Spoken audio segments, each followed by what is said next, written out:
And I'm very excited, very, very excited. This is a momentous occasion because Yes. today we are starting a live series which will go on this month, showcasing the latest training, which is about a very, very important topic that is seldom discussed. And I would dare to say it's a silent epidemic, which is also unrecognized, but yet people identify with it left, right, and center. As soon as you start talking about the diagnostic criteria or the signs and the symptoms, people say, "Oh, that's me." And what could it be that we're talking about? But sugar addiction. All right. And Exactly. regarding exactly, and we have none other than Bitten Jonsson, who is the world expert on the topic of sugar addiction. So it is such an honor to have you, Bitten, and even more an honor to work with you on this because Bitten, in collaboration with Nutrition Network, designed this training. So it's bound to be amazing, right, Bitten? Oh, yeah, I hope so. I hope so. We cover a lot. Oh my goodness. Definitely. Yes. So maybe on that note, let's talk a little bit about the training before we dive into this hidden silent epidemic. In this live today, there are so many things that we want to talk about. Obviously, about the training, so you know who is lecturing, what kind of topics are you likely to, get exposed to, what will you be able to do once you've done this training, what will it equip you with, so we want to talk about the training. But then we actually want to talk about the problem that this training addresses, which is sugar addiction. Is it real? What is it? Yes. What is the cause? What's going on in the brain? And then why it's a problem? How is it experienced by people? And then we want to move on to actually identifying sugar addicts. Can this be done? If so, how can it be done? And then what do you do about it once you've identified a sugar addict? So there's a lot to get through this evening. I'm not sure we'll get through it all, which is why we have the training. It's a big, whopping training, this one. It is a full professional training on sugar addiction.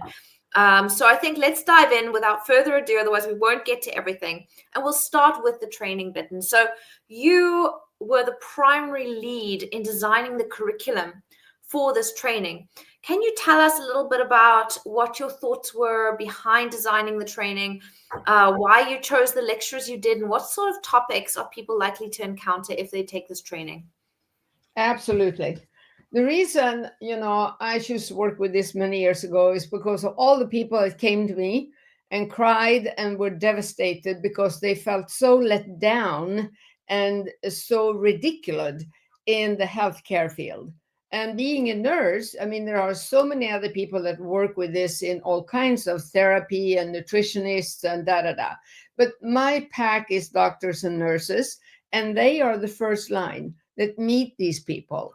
So for us to help them understand this, that is a blessing, because I felt that's been a lack through all these years because they don't want to work with it. They say, no, no, no, I don't want to work with them because they never do as I tell them, eat less and move more, uh, because they don't understand the magnitude of the problem.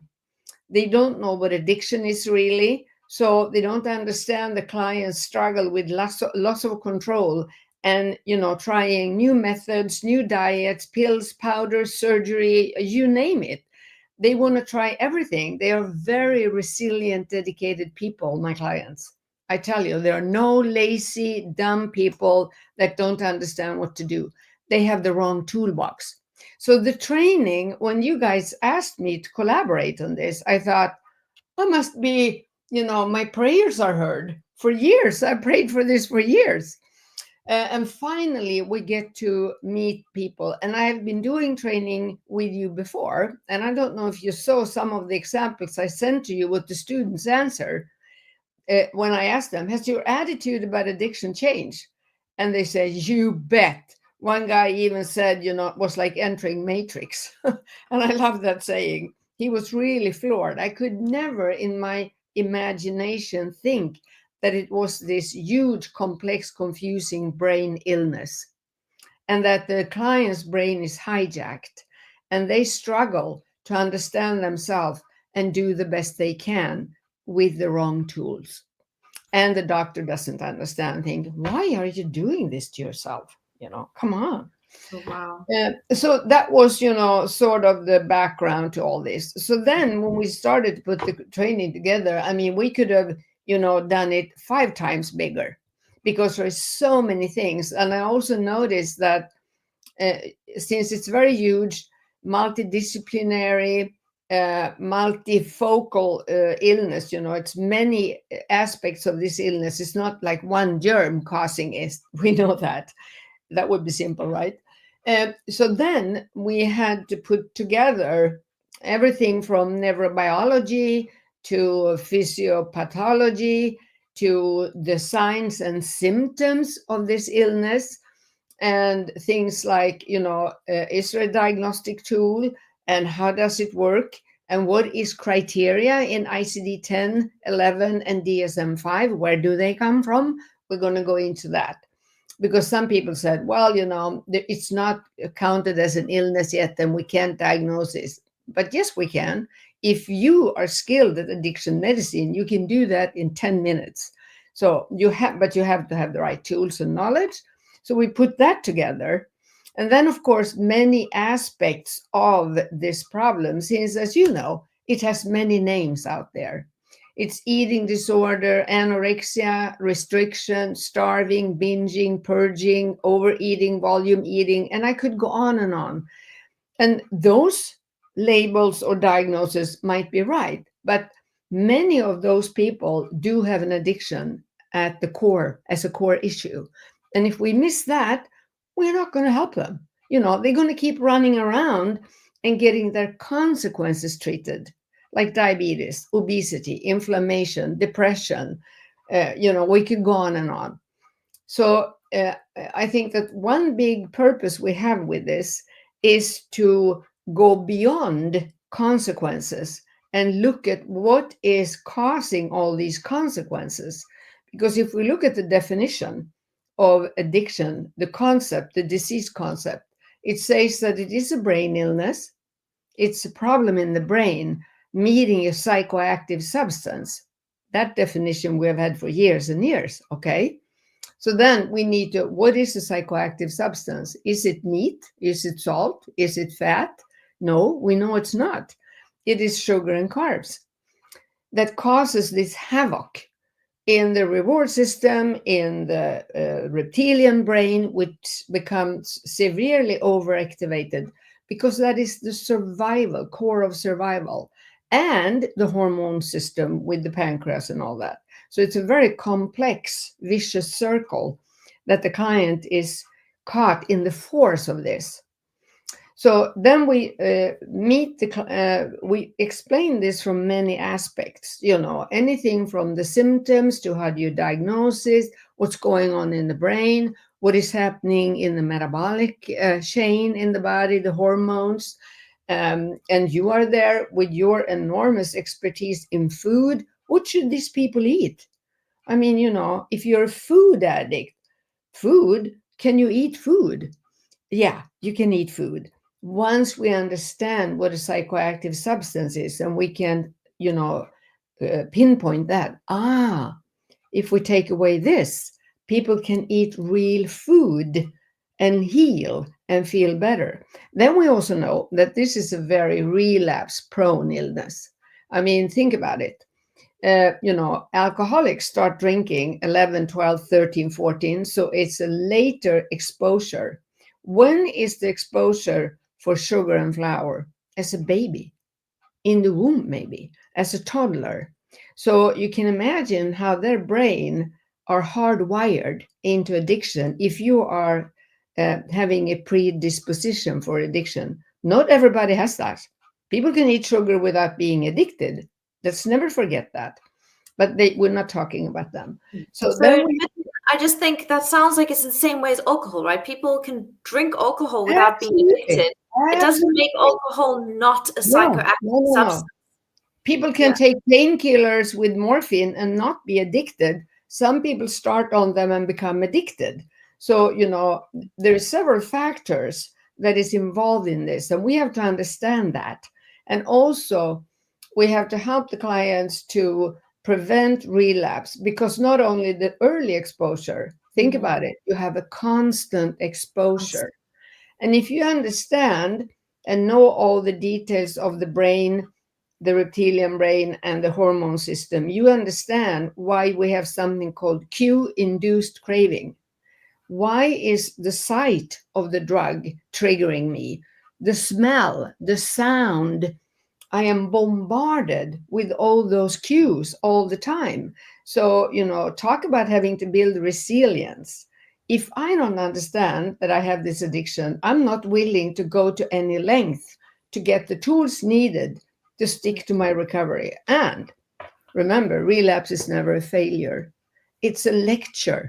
There is something that needs to be corrected. I used to compare when they flew to the moon. I mean, they prepared that in details for years.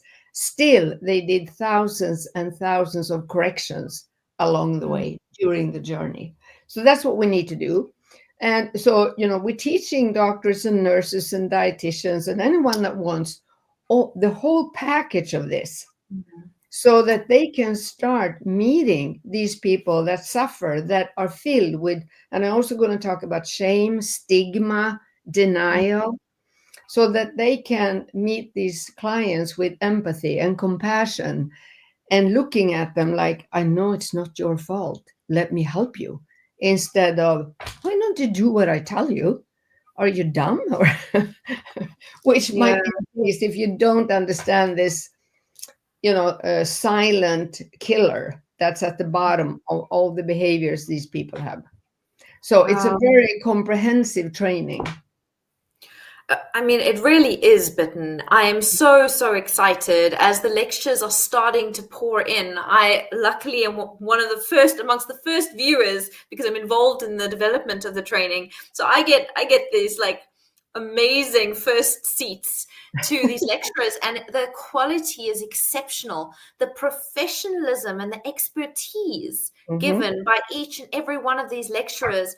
I mean, we have got all. Tell us about some of the, some of these lecturers. Tell us about the professionals, because I know you handpicked many of them. Tell us, just pull us out a few of them and tell us what they talk about. Yeah. Well, these people belong to my faculty in my 1 year training. So these are people that I've encountered through the years. I've been to conferences with them. I have listened to them many times. I know what they know. They know what I know. So we can, uh, build this picture together. Well, first of all, we have Paul Early, and he's a medical doctor, and he used to be the president of ASAM, which is about 7,000 addiction medicine trained doctors, the only organization in the world that is specifically dealing with addiction, both in science and clinically. And he's working clinically, and he's very, very good at the brain. Me talking about the illness, the red dog. His name is the addict brain. We talk the same language, and he's the one that 2006 taught me on a conference in US about cue-induced craving. I almost fell backwards, and I thought I never thought about that with food, and it was donuts and sodas everywhere in the conference room, and he's talking about cue induced craving. And I thought, yes, there we go, home, and including it in all my training. So he is excellent at explaining the reward system, the neurobiology, the physiopathology. He's going to be beautiful at doing that. And then we have Roger Nilsson. He is a doctor that is trained in US by Patrick Carnes, and he's an expert on addiction interaction disorder.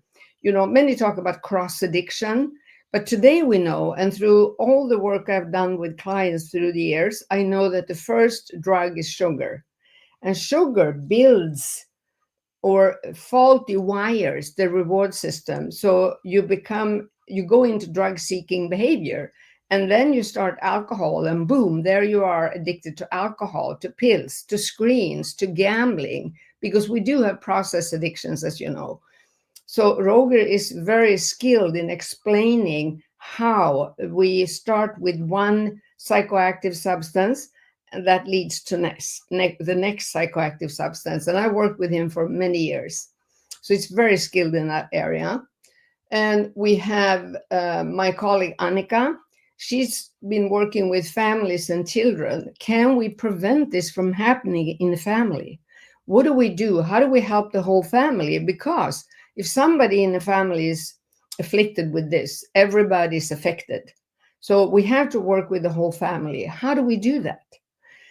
So she's very good at that, and how to help families to transfer children with sugar addiction into healthier eating, because you can't go, cold turkey with them as you can do with an adult. So she's very good at that. And then we have Julie Clark. She is a very skilled therapist trained in sugar and HMA and all that, and many neuronutrient therapy. She has an expertise in how to help people that have done any form of bariatric surgery, because we know today that many of them look successful for maybe a couple of years. They lose weight, they feel good, but then the malnutrition hits and they do get a lot of problems like hernia, dumping. They also pick up alcohol. So, you see a lot of severe problems. And she has uses a term which I love. In the beginning of an addiction, you have a high tolerance. You need more of the drug to feel the effect, and then more, and then more. And the more you take of the drug, the worse you feel, but the stronger the craving is. But when you come to a certain point, the same thing happens with alcoholics. You have reverse intolerance. You can only take a little and you become horribly sick. And this is the reason why we have to have our clients eat a ketogenic diet. Because in the beginning of recovery, they might be able to eat more carbs, good carbs, but carbs. But the older we get, the less carbs our body can tolerate. So she can explain that journey. We have Kerstin Nuvnes-Moberg, one of the world leading oxytocin researchers. She's going to help us see how oxytocin is an extremely important hormone that is very important in satiety, together with the other hormones in your stomach. And oxytocin is together with carbon dioxide, which, breathing is also very important, but we don't have it here. We have it in another one. uh, if you need to repair your oxytocin system, which could be broken at birth or bonding, but also it could be destroyed by eating carbs, because researchers know today that you have to eat fat and protein, animal protein, in order to build oxytocin. So that's very important to understand. And what do you do to heal your oxytocin problem? So she's going to talk about that. And then we have Hasina, our eminent doctor, which is a functional medicine doctor too. She's going to talk about biochemistry.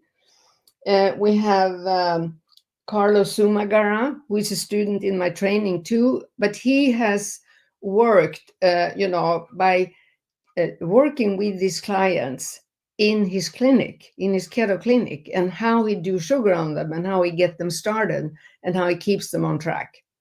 So those are some.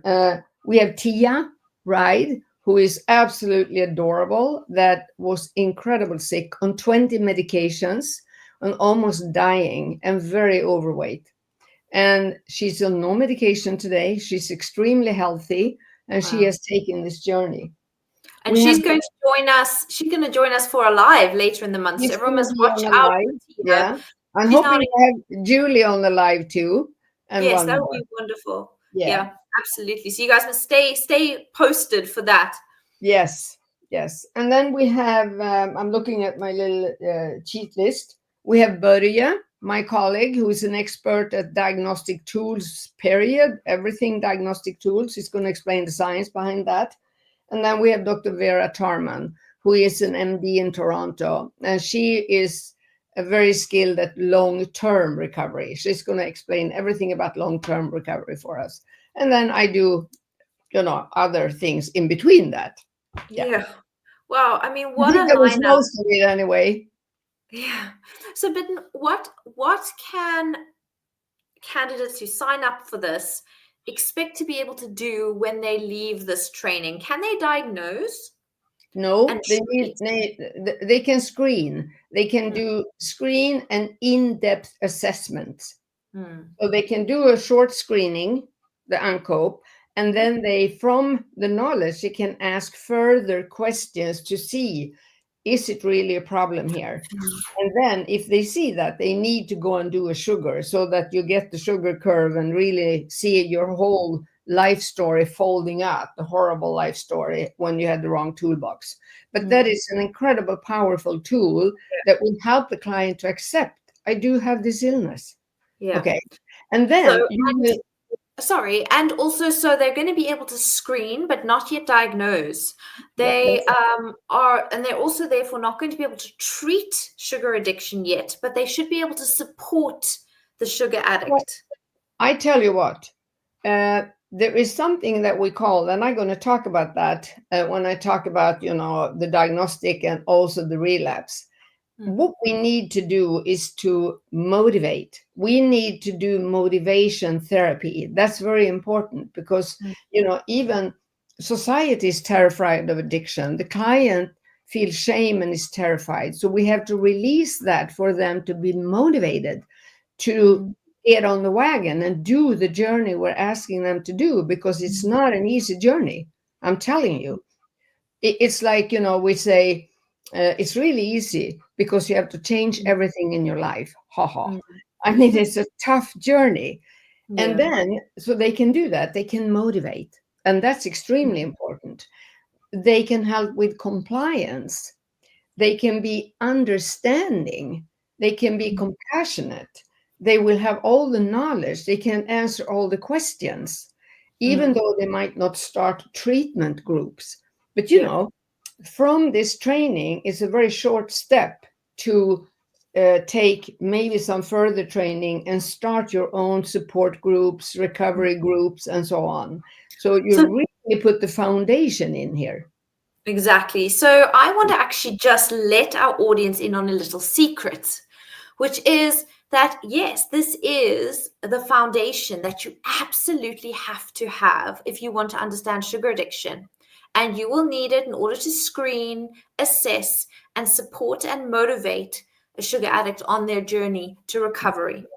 Yeah. But if you want to become a fully certified diagnostician and treatment specialist in sugar addiction, we have you covered, because we have very recently gotten Bitten to agree to collaborate with us on this sugar diagnostic and treatment training, which will be the next step after this. You absolutely have to have this training if you want to do that training.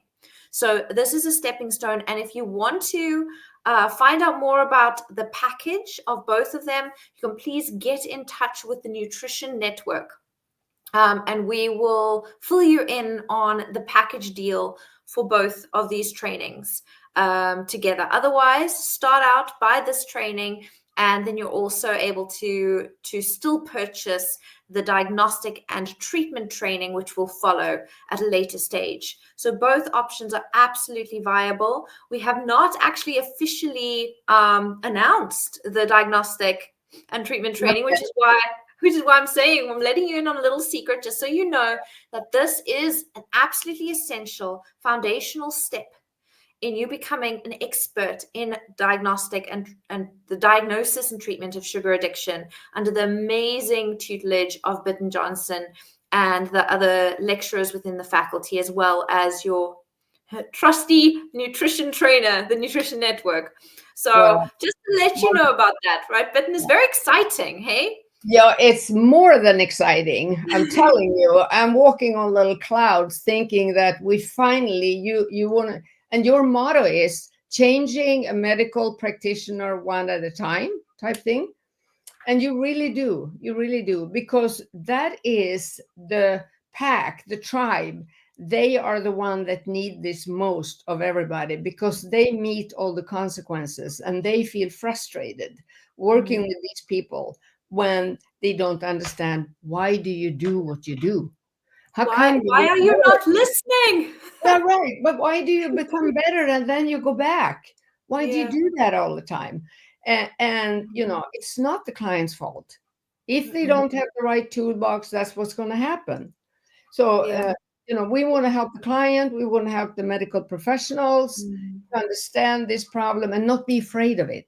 Yeah. Instead, you know, the doctor and the nurse say, oh, maybe an addiction. I want to work with that, instead of, oh, no, no, I don't want to work with addicts, which is what Yeah. I've met so many times in the medical field. Yeah. Absolutely. So, yeah, so this is super, super important because, we think to ourselves, okay, if we're in the space of low carb keto, that should just fix everything. But it doesn't take into account addiction. It is, of course, a huge pillar within this treatment paradigm because, Bitten, I know you put it best, but you can't. All right, let me put it this way. But is addiction a trauma-based psychological miswiring, or is it a primary illness born out of your own neurology, your biology? Which is I just want to move. I know obviously what the answer is, but I want to hear you say it to everybody. But Well, you know, people come from very, very happy childhoods and become addicted. People come from horrible childhoods and become addicted. You know, addiction is a primary illness. Illness in itself is not caused by anything. So mm, if you come in contact with a psychoactive substance like sugar and carbs early on in life, and you develop addiction, and you also have a horrible childhood, you have many, as a much more severe way back to mm, heal. But the healing process starts the same. You cannot help somebody to heal unless you take away the psychoactive substance. So mm, that's the same for both groups.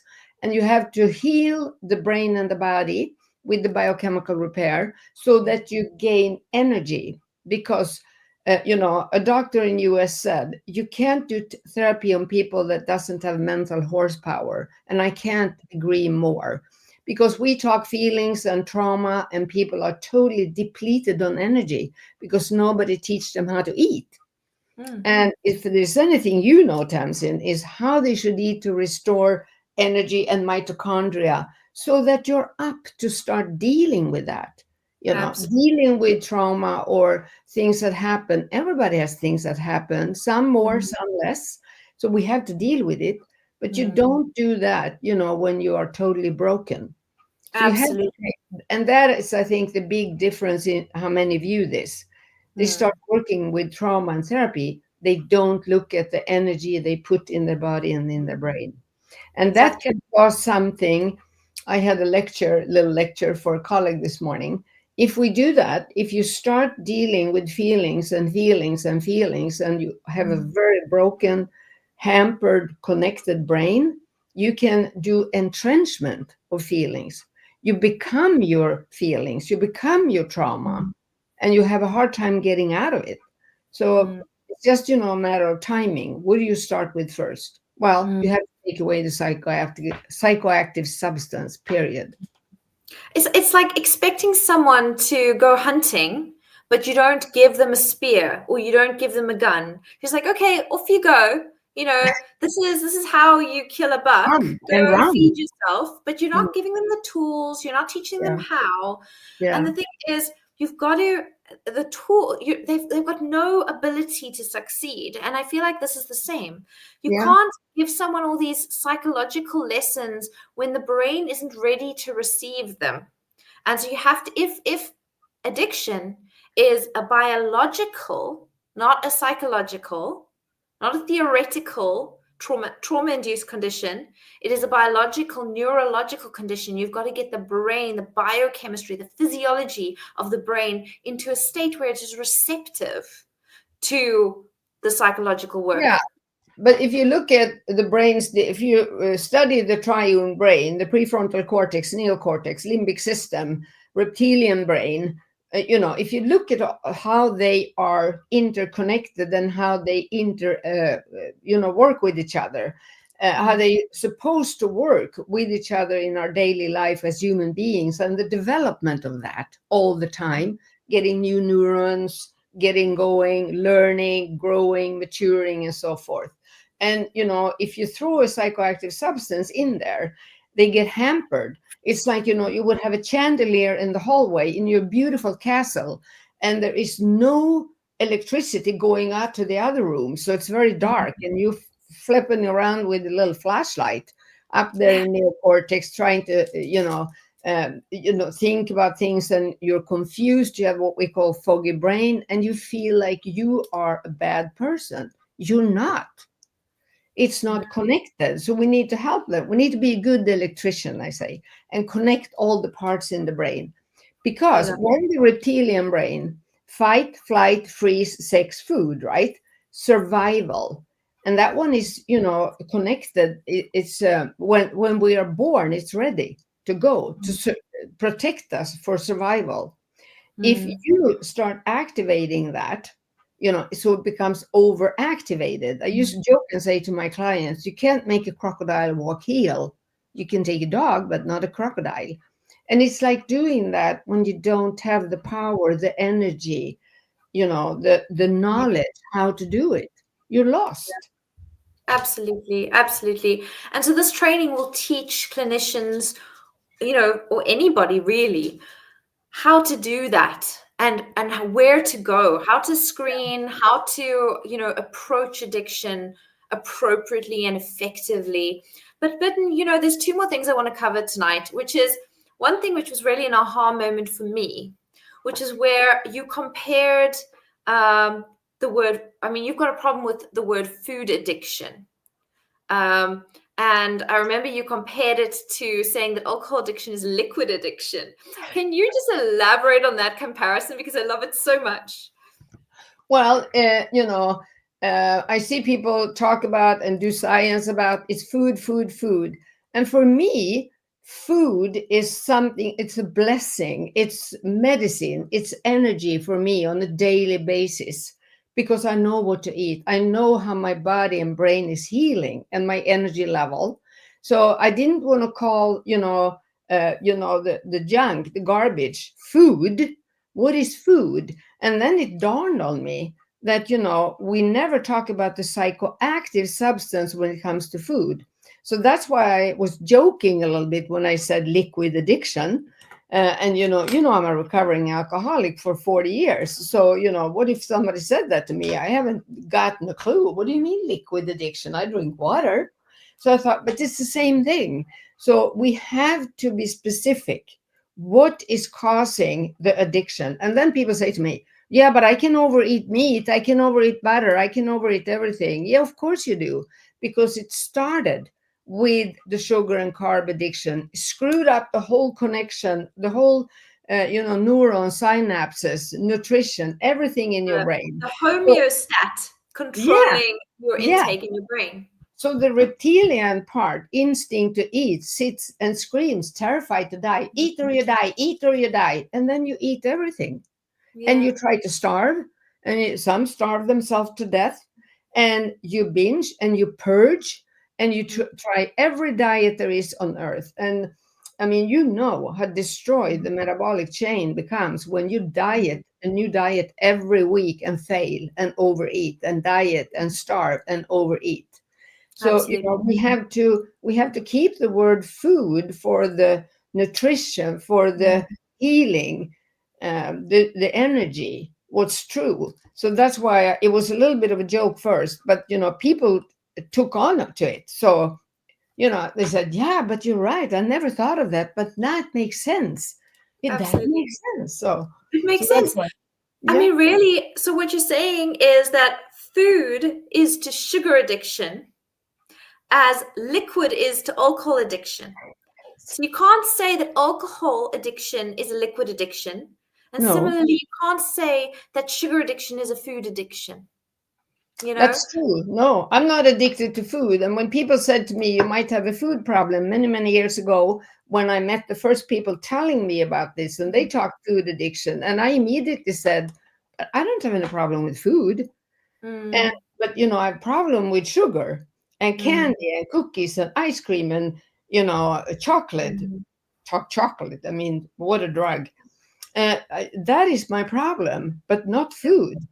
Yeah, So absolutely. that's, actually started many years ago, and I stuck to it ever since to do I that. love And it. also another thing, when we talk about all these diagnoses on this food problem, as it's Mhm. called, uh, we don't talk about a whiskey addict or a wine addict, or we talk about an alcohol addict. Mm. We talk about the psychoactive substance, and it has to be the same here, because all those behaviors, the dieting, the restriction, the binging, the purging, the volume eating, are the sugar and carb addicts' way of trying to control the monster that is screaming in their head. Oh, I feel like it's been too long that sugar addiction hasn't been seen as a mental illness when that's really what it is. So if anybody wants to go and learn more about other mental illnesses, then please go and look for Nutrition Network's training on mental health, on Yes, metabolism yes, and the mind, because there yes, are metabolism affects the mind, and of it course. affects mental illnesses, it affects neurological illnesses, but addiction is no different. It's not an No, excuse. It is a mental and neurological illness, and yes, this training is where you can dive in deeply into that specific topic. But before we say good night or good afternoon or good morning wherever you are across the globe, yes. I want to touch on one more thing that I love. Okay, I love your liquid food, sugar, alcohol analogy, but I also love your discussions around the blue and the red dog. Okay. What is this?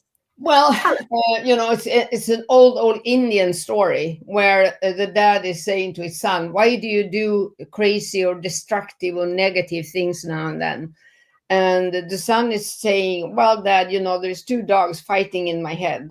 One is red, one is blue. And when the red one wins, I do stupid, dangerous, destructive things." It's just a metaphor for how we behave sometimes. So anyway, and then the answer to that is, who's going to win? The one you feed, but not food, nurture. The word is nurture. So the addictive personality, addictive behavior, addictive thinking, urges, actions are, of course, that illness, that three loop, Mhm. the reward center, the reptilian brain, and the pancreas driving this, telling you, why don't you eat a little bit? You could start tomorrow. Well, I could quit this, but I'm not going to quit this. The constant battle in your head: what to eat, not to eat, how do I lose weight? That is the red dog. And the blue dog is the beautiful, healthy part of you that knows exactly what to do. But the red dog is too loud. So when I work with people, I work with the thoughts. What are you thinking? Because they cause the feeling. I don't go on the feelings, because that's the second step. If I can help you hear the chatter, the noise in your head, between what you should do and what you shouldn't do, and when and how, and do, I can, help you to contain the red dog as a nasty little enemy. But you are not your red dog. You have a little red dog. So how do we domesticate it? How do we become dog trainers and domesticate this sucker and keep it calm? That is the trick, because we can kill it. It's always going to be there. So we have to make it like a mellow little dog that we can handle all the time, but we have to build the blue dog. And that is what the big toolbox is: building the self confidence, rewiring the brain, nutrition, love, compassion, getting out of the fog, the denial, that you meet your wonderful blue dog and you have all these health factors to grow your blue dog. So that's how I use it. I've done for years, and the clients love it. They understand immediately. Oh yeah, my red dog. I think we all understand it. I think we all, Yeah, no matter even if whether we're you're not addicts or allergic. not. Yes, yes, Yeah. yeah. It's just the red dog might be bigger for some people than it is for Yes. other people. I think it's beautiful analogy. But the problem is that psychoactive substances are like, anabolic steroids Mm. for red dogs. Mm. That is the problem. So it becomes so big that the client I've met, they don't even know they have a blue dog. Right. So I help them discover their blue dog and they go, oh, yes, yeah, that's me too. Now we're going to grow this. And that's so beautiful. And we're going to Oh. shrink this, nasty little bummer here. If you look Absolutely. here, people, this is beautiful. Through the years, people have given me blue dogs. They Oh, send me blue dogs. This is one. I love Yeah, it. I love that. So, yeah. Beautiful. Yep. Oh, and that's very appropriate because you're also a doggy lady. Yeah, I'm So, a dog lady. Yeah, I love oh, dogs. Yeah, I love that. So if you want to become a clinician who can help people grow their blue dog to become their true selves, their best selves, yeah, and to keep that red dog contained, yes. and shrink it so that they don't have it running and running their lives, then this is really the training for you. So please stay tuned as Yeah, we lead up to this training. Bitten, you wanted to add? I just want to say that I want every professional to feel very confident if they think they see any signs of addiction to start approaching the client in a way where the client will say, yeah, you're right, I do have a problem. Because that's when the journey starts. When the addict understands that, somebody sees me, somebody hear me, somebody believe in me. That's what I know is true. So that's what I want every professional to feel confident in doing. That's beautiful and compassionate. Yes. I think this, Yes. what I really love about this is the shift away from blame Oh and yeah. No, shame, you there's know? no blame. There's no blame. Yeah, because we used to do that and some clinicians I still know. do with I obesity, know. right? And that was just with obesity. Now we know, oh my gosh, obesity, is a biological hormone-driven condition. It's not the fault of the obese people, but they used to be, shamed and Yes. blamed. And many times it's a consequence of addiction. Yeah, Of but course. addiction is Hidden still addiction. being Yeah. Yeah, and addiction is still being shamed, blamed, Yes. and Yes. you are And introducing. misunderstood. So Yeah, misunderstood that it has to do with willpower. It has nothing to do with willpower. nothing, Nothing. nothing. Yeah, absolutely, and that's where we need properly trained and Yes. educated clinicians with Yeah. compassion and understanding who can really help people. So, yeah. That is the big lining on the cloud in my life when I explain addiction to somebody coming into my office, so ashamed that they don't look me in the eye, and they start looking up at me, and I see the light come on, and they said, "So it's not my fault."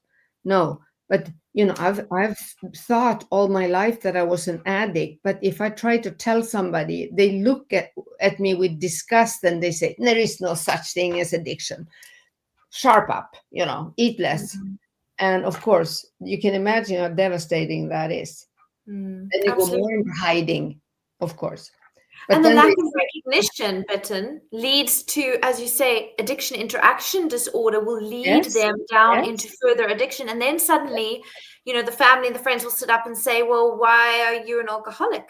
You yeah, know, yeah, why are you a drug addict? Why are yes, you a gambler or a sex addict? yes, But yeah, yet they missed the signs when they could have helped them, or when yeah. the person could have helped themselves if it had been identified sooner, when it was still the one condition where they are introduced to sugar from such a young age.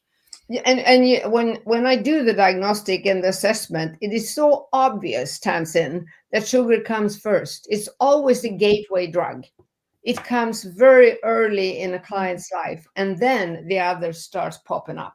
So in order to work with the others, we must start with sugar Yeah, if we want people to heal. absolutely. And that's what we're doing with this. That's what this training is about. That's what we're doing.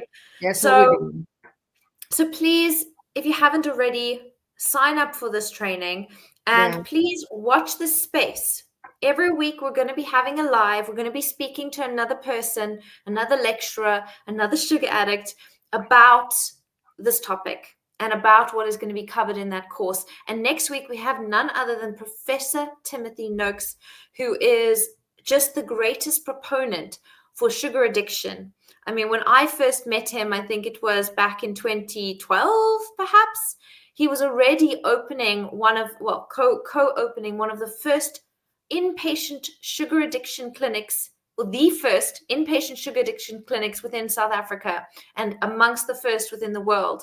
So Prof. Tim Noakes has very deep feelings about this topic. He's the greatest support in the world. Absolutely. That's why I call him the Maverick. Yes, absolutely. I love calling him that, the Maverick. And if there's someone who is the most accomplished scientist out there, yes. It is Prof. Noakes. So if you're going to listen to someone, listen to him. But so please keep tuned.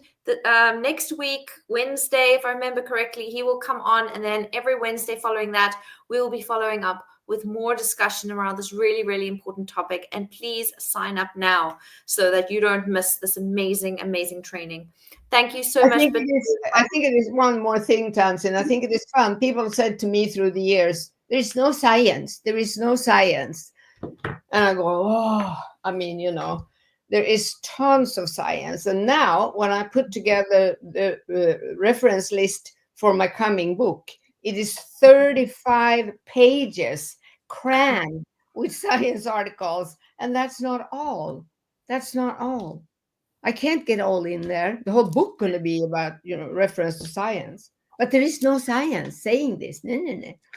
Yeah, absolutely. Anyone just needs to go onto Google Scholar and type in sugar and carbohydrate addiction, and you will pull up so many results on the topic.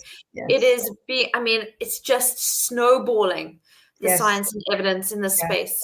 So don't be late. It's been for many years. I've read some of the books that I quote in my book came many, many years ago, but everybody ignored them. Think about Judkin. Remember John Judkin and so forth, Yeah. Western Price. Yeah. 100 years ago only.